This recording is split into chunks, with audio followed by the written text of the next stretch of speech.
com Jesus. Todos sejam bem-vindos, os que estão aqui no templo, que bom que vocês vieram, os visitantes, e você que está aí na tua casa, em qualquer parte do mundo, vamos juntos ouvir a mensagem da palavra de Deus. E eu convido a todos a que abramos novamente no texto que já foi lido, Zacarias capítulo 3, os versículos, e desta feita leremos os versículos de 1 a 10.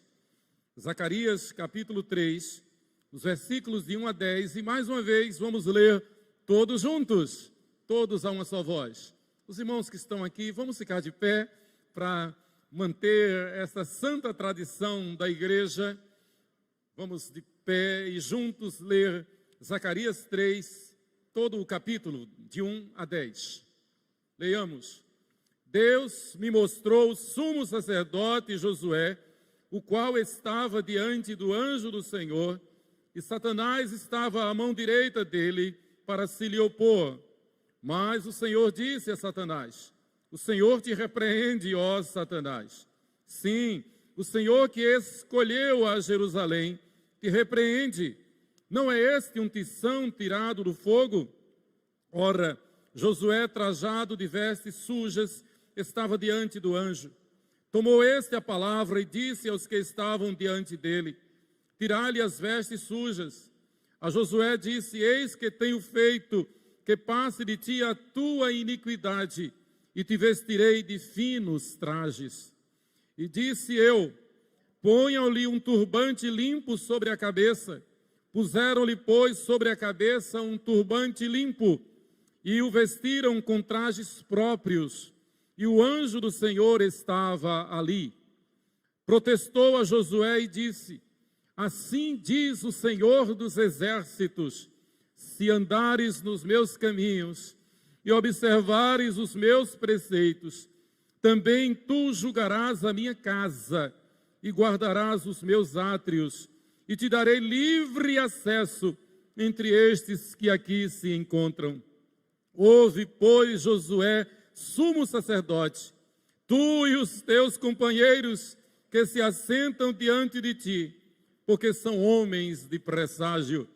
Eis que eu farei vir o meu servo o renovo, porque eis aqui a pedra que pus diante de Josué. Sobre esta pedra única estão 7 olhos. Eis que eu lavrarei a sua escultura, diz o Senhor dos exércitos, e tirarei a iniquidade desta terra num só dia. Naquele dia, diz o Senhor dos exércitos, cada um de vós convidará o seu próximo para debaixo da vide e para debaixo da figueira. Amém.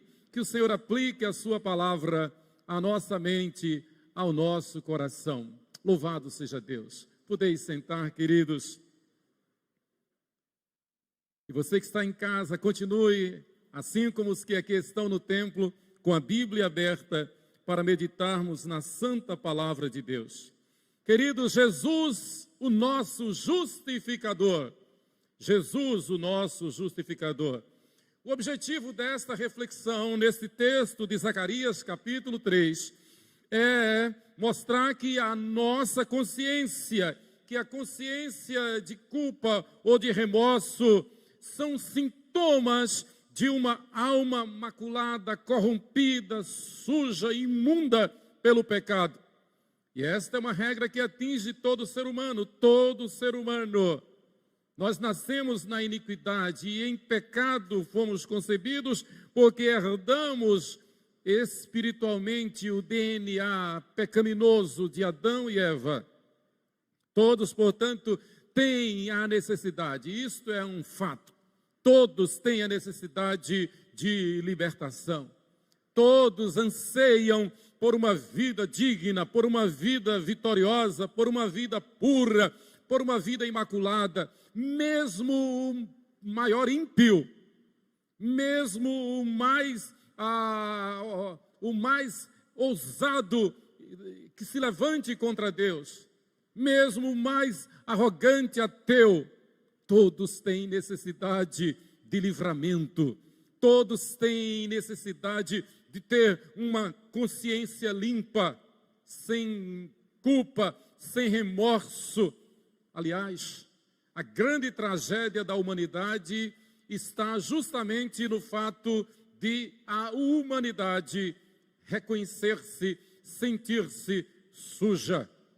O pior, como diz o ditado, o pior cego é aquele que não quer ver. O pior é que a grande maioria não percebe, não reconhece que há um meio único e exclusivo de salvação, de livramento, de libertação, de expiação da culpa, da consciência corrompida, do remorso. E este único meio é o Senhor Jesus Cristo. Só existe um meio de ser salvo, é através do Senhor Jesus. Quando o pecador se reconhece pecador, se arrepende do seu pecado e confessa que o Filho perfeito de Deus, Jesus Cristo, é o seu único Senhor e suficiente Salvador. Não há salvação fora de Jesus. Segundo, é impossível salvação depois que se morre. Que tristeza nos dá quando nós vemos milhões e milhões de pessoas rogando por quem já morreu, celebrando o dia 2 de novembro, dia de finados, indo aos cemitérios, fazendo preces, fazendo rezas, intercedendo por quem já morreu. Lê do engano, tempo perdido, ignorância da palavra de Deus. A Bíblia não autoriza isto. É impossível se rogar, se interceder por quem já morreu, por quem já passou desta vida para outra. Só existe um meio de salvação, através de Jesus. Quando o pecador se reconhece pecador, se arrepende dos seus pecados, porque entende que só Jesus Cristo é quem salva. Esta é a missão da igreja. Repito, esta é a única razão pela qual a igreja ainda está aqui. Como diz o apóstolo Paulo, para mim o viver é Cristo, o morrer é lucro, mas por amor aos perdidos, necessário me é permanecer no corpo, para continuar pregando o evangelho enquanto é tempo, para, pela graça de Deus, alcançar o maior número possível dos eleitos de Deus que estão perdidos. Este texto nos fala, nos aponta para Jesus, o nosso justificador. E nós nos lembramos, num contexto como este, do episódio, domingo passado eu citei Martinho Lutero, quando, indo para a dieta de Worms, voltando já da dieta de Worms, foi salvo por seus amigos que o esconderam no castelo de Wartburg. Houve um episódio lá no castelo de Wartburg, onde no seu quarto de reflexão, de meditação, de estudos, e ali Martinho Lutero traduziu a Bíblia do grego e do hebraico para o alemão, naquele tempo de reclusão, naquele tempo de esconderijo, livrando-se da morte que fora declarada contra ele. Martinho Lutero, no seu quarto de estudo, certa noite, ele teve um pesadelo, onde aparecia o acusador, Satanás, e mostrava-lhe livros e mais livros, dizendo serem dos pecados de Lutero. E naquele pesadelo, o adversário, o acusador, Satanás, indagava de Lutero: reconhece estes pecados como sendo seus? E eram pilhas e pilhas de livros.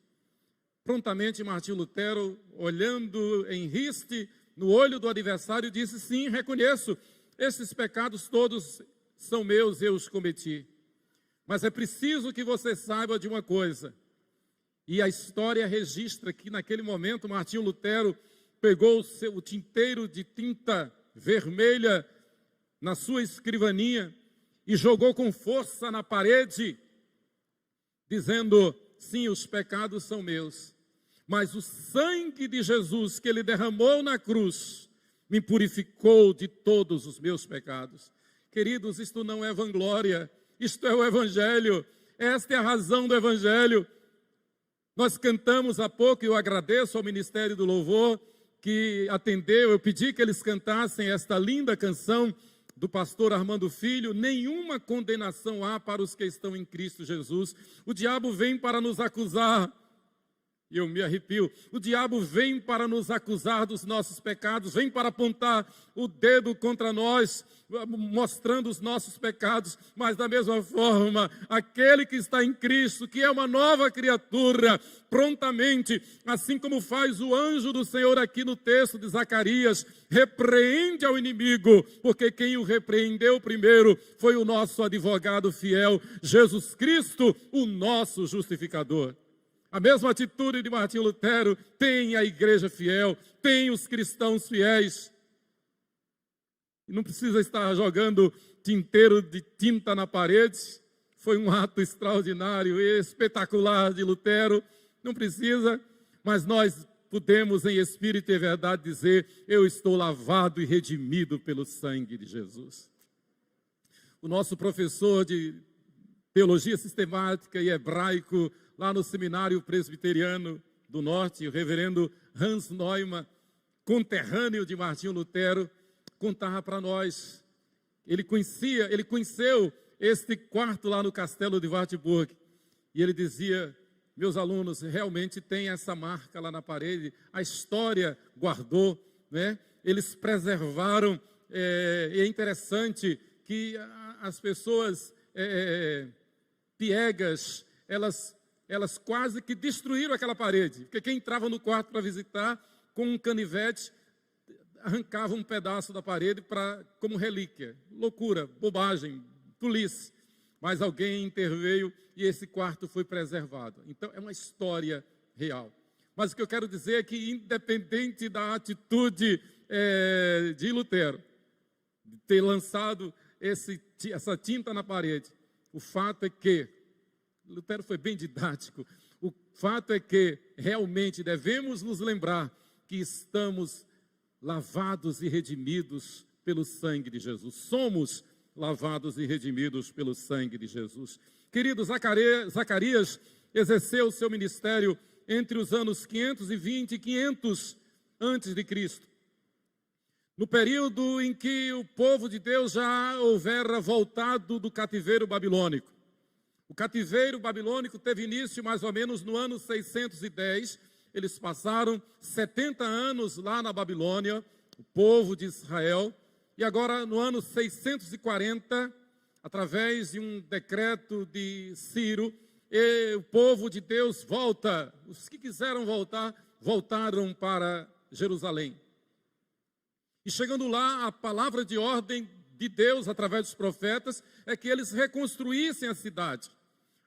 Mas, num primeiro momento, talvez como muitos hoje, eles não atentaram, eles não se importaram, eles não sentiram a responsabilidade de obedecer ao Senhor.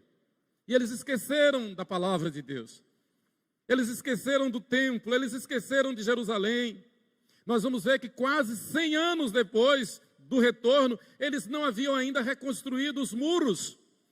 100 anos depois foi que Deus levantou Neemias, e nós estamos estudando o livro de Neemias. Hoje eu dei uma pausa para meditar aqui em Zacarias, que faz parte do mesmo contexto, mas o fato é que o povo voltou, talvez, repito, como muitos crentes, muitos membros de igreja hoje em dia, mais preocupados em fazer a vontade do homem, mais preocupados em fazer a sua vontade, em tratar dos seus negócios, como bem diz o outro contemporâneo de Zacarias, o profeta Ageu. O povo estava muito interessado na sua vida material, em construir suas casas apaineladas, e não bastava ter uma casa, eles queriam uma casa na cidade, uma casa no campo, uma casa na praia. Eles estavam acostumados com o presente século e conformados. Este é o perigo. Eles se tornaram ecumênicos, eles se tornaram liberais. A Bíblia nos ensina que nós temos que andar de forma sábia e não nos conformar com este século. A igreja não está aqui para agradar o mundo. A igreja não está aqui para transformar a mensagem do Evangelho numa mensagem barata, numa mensagem fácil, palatável, agradável às pessoas. Não. A mensagem do Evangelho é uma mensagem dura, é uma mensagem de condenação, assim como de salvação. Então Deus levanta Zacarias, assim como na mesma época levantou o profeta Ageu. E enquanto o profeta Ageu traz uma mensagem que fala mais sobre as questões materiais, que o povo precisava se desprender das questões materiais, Zacarias tem a responsabilidade de trazer uma mensagem de fundo mais espiritual, apontando para o renovo do Senhor, apontando para o dia da vinda do Messias. E é interessante que em apenas 10 versículos, o Espírito Santo nos dá uma mensagem apontando para as duas vindas do Messias. Esse texto fala tanto da primeira vinda do Messias, que aconteceu na plenitude dos tempos, quando Deus se fez carne e veio habitar entre nós através da Virgem Maria, do ventre da Virgem Maria. É o que nos diz o versículo 8, acompanhe-me, por favor. Versículo 8, ouve, pois, Josué, sumo sacerdote, o anjo do Senhor é quem está falando, e o anjo do Senhor aqui é Jesus Cristo, é um ato de cristofania ou teofania, aparição de Jesus antes da sua encarnação como Messias. Versículo 8, ouve, pois, Josué, sumo sacerdote, tu e os teus companheiros que se assentam diante de ti, porque são homens de presságio, homens de esperança, homens profetas, homens que esperam o futuro no Senhor. Eis que eu farei vir o meu servo, o renovo. O renovo virá, o resgatador virá, o goel, o redentor virá, o resgatador virá, o Messias virá, o prometido. No versículo 10, ele aponta para a segunda vinda do Messias, que é esta que a igreja fiel aguarda. Naquele dia, diz o Senhor dos Exércitos, cada um de vós convidará o seu próximo para debaixo da vide e para debaixo da figueira. Ou seja, para estar sob os cuidados do Senhor para sempre, eternamente. No versículo 9 ele disse, porque eis aqui a pedra que pus diante de Josué. Sobre esta pedra única estão 7 olhos, os 7 Espíritos de Deus, significa a perfeição, a santidade de Deus, o controle, o governo exclusivo de Deus, é o que significa essa expressão 7 olhos de Deus. Eis que eu lavrarei a sua escultura, e diz o Senhor dos Exércitos, lavrarei a sua escultura, diz o Senhor dos Exércitos, e tirarei a iniquidade desta terra, num só dia, ou seja, formarei uma nova Jerusalém, formarei uma nova terra, trarei um novo céu, formarei uma nova geração, lavrarei sua nova escultura. Não mais o velho homem, não mais a velha natureza, não mais lágrimas, não mais morte, não mais tristeza, não mais dor, não mais perseguição, não mais morte, não mais acusação, mas o renovo do Senhor, a nova escultura e todos debaixo da videira, da figueira do Senhor. Queridos, então Jesus é o nosso justificador, é o que diz o texto. Zacarias apela para as promessas divinas, que essa reconstrução do templo apontava para a vinda do Messias. Então não é uma mera obra, não é simplesmente enviar um missionário, não é simplesmente investir no missionário, não é simplesmente ter o real missionário para constar de relatórios, não é simplesmente abrir pontos de pregação, organizar congregações, organizar igrejas, não é só isso. Isto são apenas meios, mas o alvo, o objetivo é trazer a glória de Deus, é fazer com que Jesus seja conhecido diante de todos. Quando nós nos reunimos como igreja, quando nós temos a consciência tranquila de que somos igreja, na verdade, a mensagem é uma só: somos o povo que Deus escolheu para a glória dele. Temos esperança, e a nossa esperança não está neste mundo, a nossa esperança está na glória celestial, na eternidade celestial. Esta é a mensagem. Quando nós nos reunimos, quando nós dizemos como salmista, alegrei-me quando me disseram, vamos à casa do Senhor. Quando nós entendemos o que a Bíblia diz em Hebreus, que não devemos deixar de congregar, como é o costume de alguns, seja por qual motivo for. Seja Deus verdadeiro e mentiroso todo homem. O nosso objetivo é fazer a vontade de Deus. O nosso objetivo é mostrar ao mundo, como foi na época de Zacarias, no ano 520 a.C., é mostrar que ainda que a Babilônia, a Pérsia, fossem as potências mundiais, ainda que a grande maioria do povo hebreu estivesse alienado, estivesse numa vida liberal, ecumênica, numa vida de infidelidade para com Deus, o remanescente é que é salvo, o remanescente é fiel, o remanescente permanece, o remanescente é como um monte de Sião, não se abala, permanece para sempre. Nada pode nos impedir de cultuar ao Senhor, de cultuar ao nosso Deus, de testemunhar da nossa fé. Nem a morte, nem a vida, nem os anjos, nem os principados, nem coisas do presente, nem do porvir, nem poderes, nem altura, nem profundidade, nada poderá separar-nos do amor de Deus que temos em Cristo Jesus. Ou seja, por amor ao nosso Deus, em obediência ao nosso Deus, nós enfrentamos troncos e barrancos. Nós enfrentamos, se necessário for, a própria morte. Quando Policarpo, um dos pais da igreja, estava sendo conduzido ao cadafalso, onde enfrentaria a pena de morte, na fogueira acesa, ele vivo, amarrado naquele poste, naquela fogueira. O seu algoz, amando do juiz, disse-lhe, Policarpo, negue a sua fé em Cristo e você estará livre da morte, você estará livre dessa morte horrível, da fogueira. Policarpo, 86 anos, olhou para aquele carrasco e disse, nesses meus 86 anos de vida, o meu Deus nunca me abandonou. Eu já estou perto, eu já estou a um passo de encontrar-me com Ele na eternidade. Não vai ser agora que eu o abandonarei. Ele está comigo, Ele não me abandona.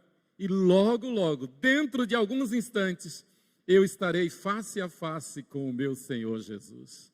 Queridos, nada pode nos impedir de fazer a obra de Deus, nada deve nos impedir de fazer a obra de Deus.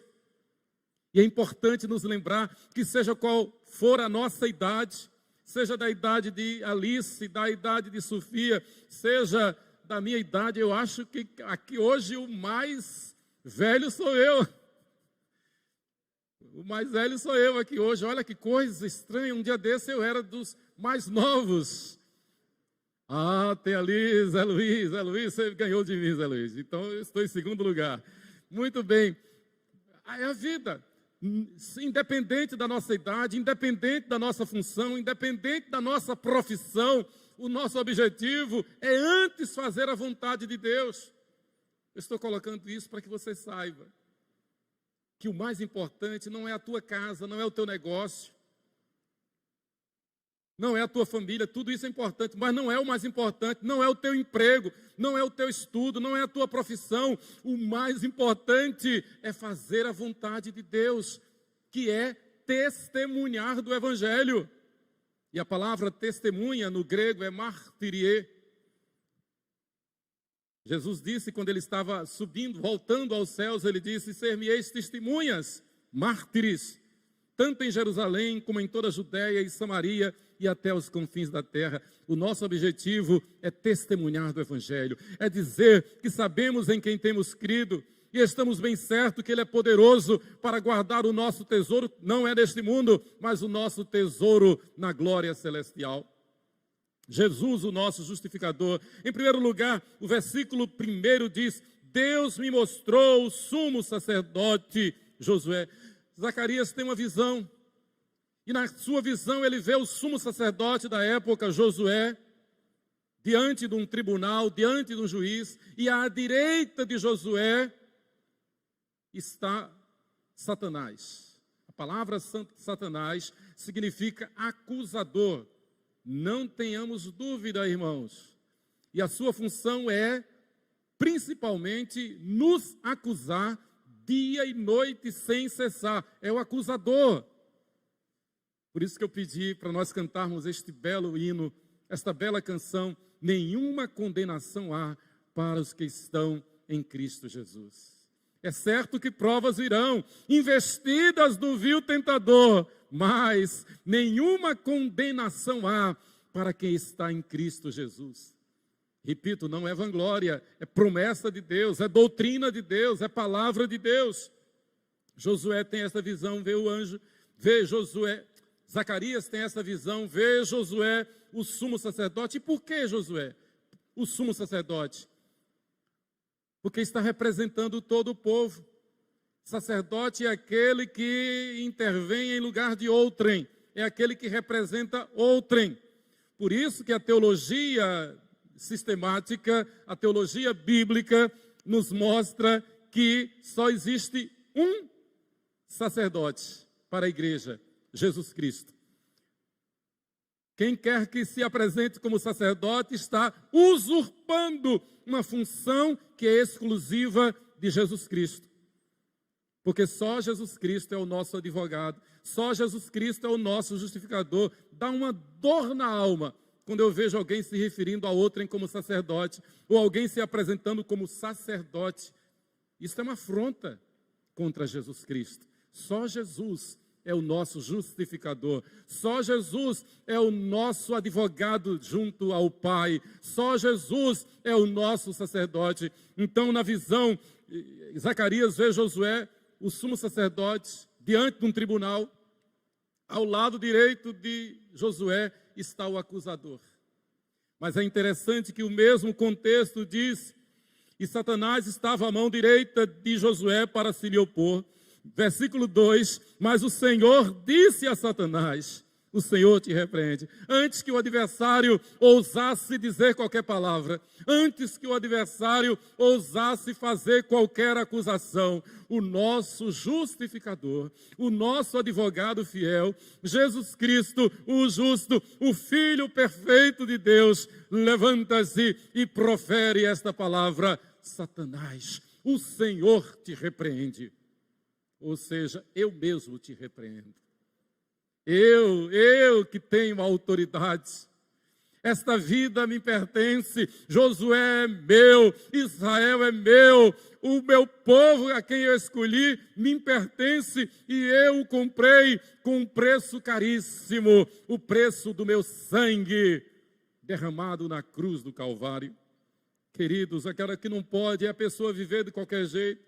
É a pessoa viver de qualquer jeito, é a pessoa resistir à graça salvadora, é a pessoa não se converter, é a pessoa não viver conforme o Evangelho e afinal querer ser salva. E afinal apelar para que outrem venha salvar-lhe. É uma afronta contra Deus, é uma iniquidade, é uma heresia.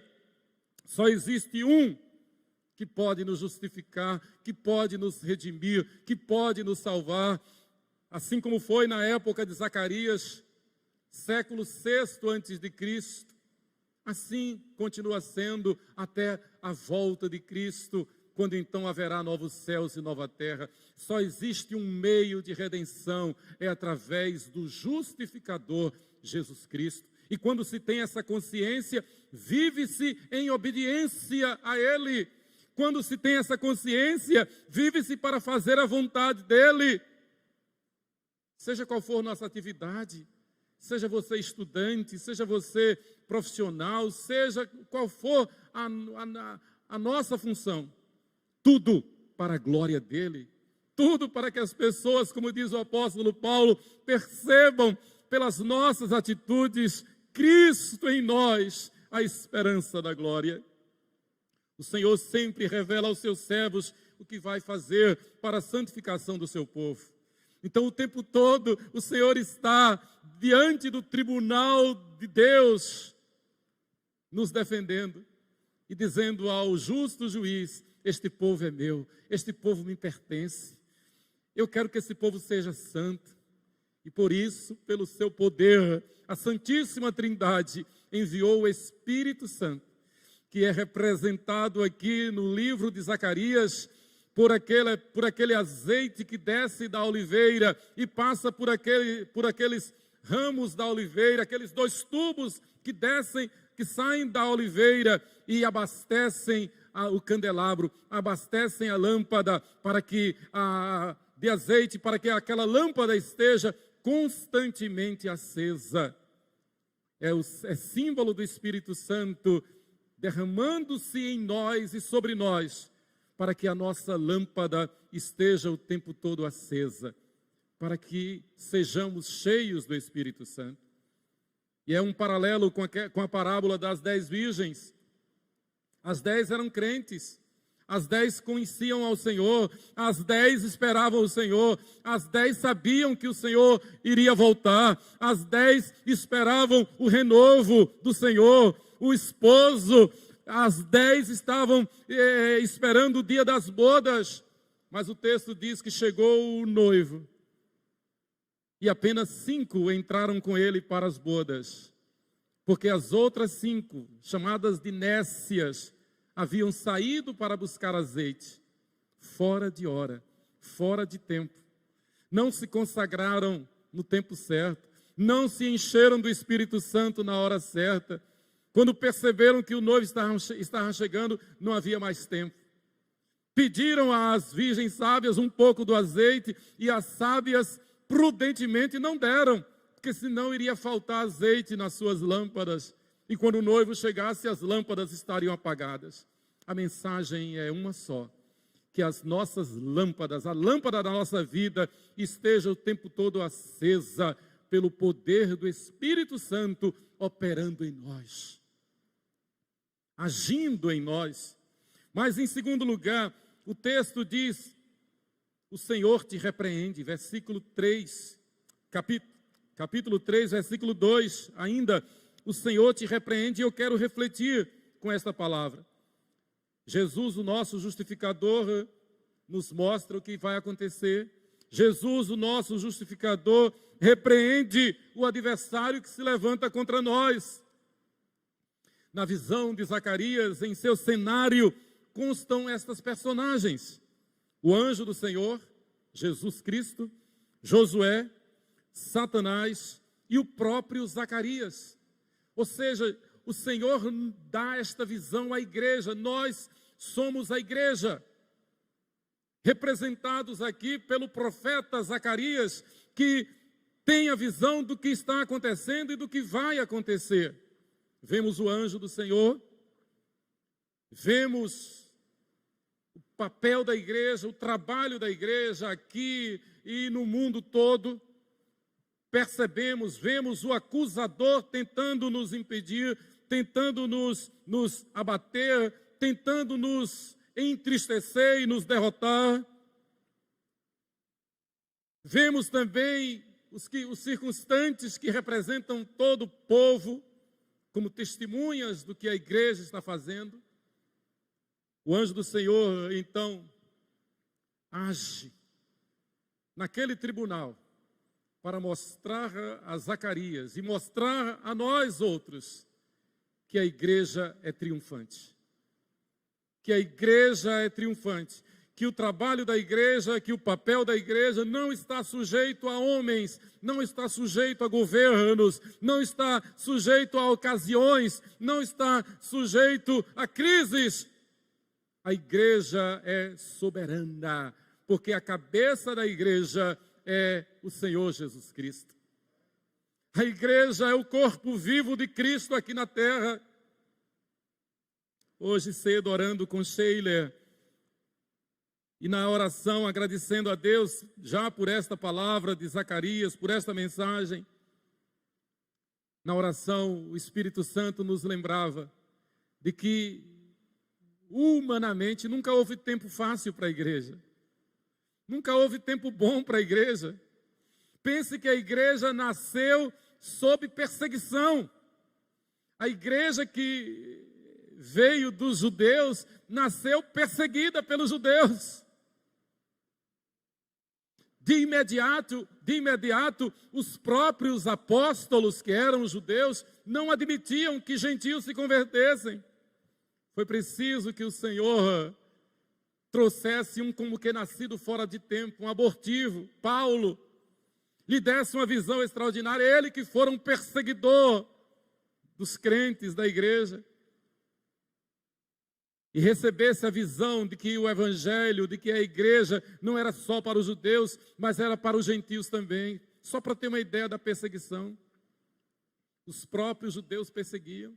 Depois a gente vê a luta, o embate. Teve um momento que Paulo teve que enfrentar Pedro cara a cara, porque Pedro, de alguma forma, tentava malbaratar a mensagem do evangelho, tentava tratar a mensagem do evangelho de forma politicamente correta. Paulo diz, não é assim. O evangelho é claro. O evangelho é para alcançar a todos, judeus ou gentios, eleitos por Deus, eleitos de Deus antes da fundação do mundo. Esta responsabilidade persiste. Os primeiros 4 séculos da história da igreja foram da mais terrível perseguição, a ponto de o próprio apóstolo Paulo pensar que o arrebatamento da igreja, que a segunda vinda do Cristo, do Messias, fosse se dar na sua geração, anos 60 da nossa era. Depois vieram os mais de 1000 anos de terrível perseguição da igreja romana contra os cristãos fiéis. E durante mais de 1000 anos, a igreja fiel sobreviveu através de famílias escondidas, peregrinas, forasteiras, reunindo-se nas catatumbas, reunidas sob a mais terrível perseguição. Como vemos acontecer hoje, em muitos países que perseguem a igreja. Nunca houve tempo bom para a igreja, mas o texto nos diz que o Senhor Jesus está o tempo todo repreendendo o inimigo, repreendendo o acusador e defendendo os fiéis. E na oração eu lembrava que foi por causa desses fiéis que nós fomos alcançados pelo evangelho. Imagine se Lutero fosse ter medo dos demônios como telhas nos telhados que haviam. Demônios, figura de linguagem, na verdade, eram homens de carne e osso, armados de unhas e dentes para matar Lutero. E Lutero então fez essa figura e escreveu o hino Castelo Forte ao nosso Deus. Ele disse, ainda que haja demônios como telhas nos telhados que se levantem contra mim, eu irei e lá em Worms defenderei a minha fé, porque não é justo ao homem agir contra a sua consciência. E a nossa consciência foi lavada pelo sangue de Jesus. A nossa consciência não é do mundo, a nossa consciência não é do pecado, a nossa consciência foi lavada e redimida pelo sangue de Jesus. O nosso objetivo não é satisfazer a nossa vontade, mas fazer a vontade de Deus. O Senhor então repreende o acusador, anula toda a sentença contra o seu povo, porque este povo é seu, este povo é escolhido de Deus, e a Bíblia diz lá em Efésios capítulo 1, versículo 3, que fomos eleitos como igreja antes mesmo da fundação do mundo. E você quer saber? Da mesma forma que Zacarias viu Satanás à direita de Josué para se lhe opor, para acusá-lo, da mesma forma acontece conosco, acontece comigo, acontece com você. Quando menos percebemos, sentimos o acusador tentando nos abater, tentando nos destruir, tentando nos humilhar, nos acusando o tempo todo. Mas nesta mesma hora o Espírito Santo nos revigora, fazendo-nos lembrar, como cantamos, nenhuma condenação há para os que estão em Cristo Jesus. Mas é preciso estar em Cristo Jesus. E neste momento, também na nossa oração, eu e Sheila, hoje de manhã, Sheila me trouxe esta palavra do teólogo J.C. Ryle, quando ele disse: na cruz, um ladrão foi salvo para que ninguém se desespere, mas apenas um para que ninguém se iluda. Na cruz, um ladrão foi salvo para que ninguém se desespere. Há esperança. Mas apenas um para que ninguém se iluda. Ninguém pense que todos vão ser salvos. Ninguém pense como alguns pregadores que se dizem teólogos cristãos estão dizendo hoje, aqui no Brasil e no mundo, que o inferno está vazio, que ninguém vai para o inferno, que Jesus é bonzinho, que Jesus é amor e vai salvar todo mundo. Esta é uma velha cantiga do diabo. E ele é sujo, porque da mesma forma que ele acusa, ele aponta uma sugestão de salvação do seu jeito. Terrível. Não é em vão que o seu nome é diabo, pai da mentira. Satanás é acusador, diabo é pai da mentira, é o mentiroso, é aquele que se transveste, é aquele que se disfarça, é o enganador, é aquele que se veste de pele de cordeiro, sendo um lobo devorador. Terrível. O fato é que uns são salvos, outros serão condenados. Jesus diz de forma peremptória, Jesus diz de forma clara: aquele que me confessar diante dos homens, eu o confessarei diante de meu Pai que está nos céus. Mas aquele que me negar diante dos homens, também eu o negarei diante de meu Pai que está nos céus. Mateus 10, 32 e 33. E esta palavra foi um dínamo na minha vida desde a minha conversão. Lembro-me como hoje, 5 de novembro de 1978. E logo eu aprendi esta palavra: aquele que me confessar diante dos homens, eu o confessarei diante do meu Pai que está nos céus. Aquele que me negar diante dos homens, também eu o negarei. Eu disse: olha, eu vou confessar Jesus. Eu vou anunciar Jesus. Eu vou proclamar Jesus. Eu vou testemunhar de Jesus. Eu quero que todos saibam que eu sou um crente em Jesus Cristo.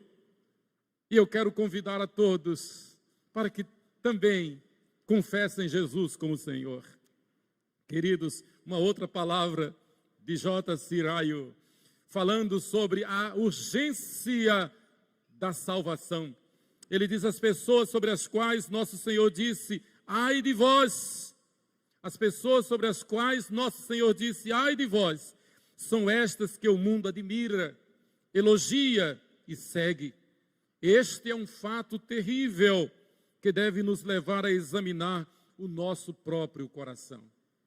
Faz parte, então, da sedução do acusador, colocar uma nuvem, embaçar nossa visão, para que a gente chegue a pensar que há esperança nas pessoas, que este mundo é de alguma forma agradável, bonzinho. Não!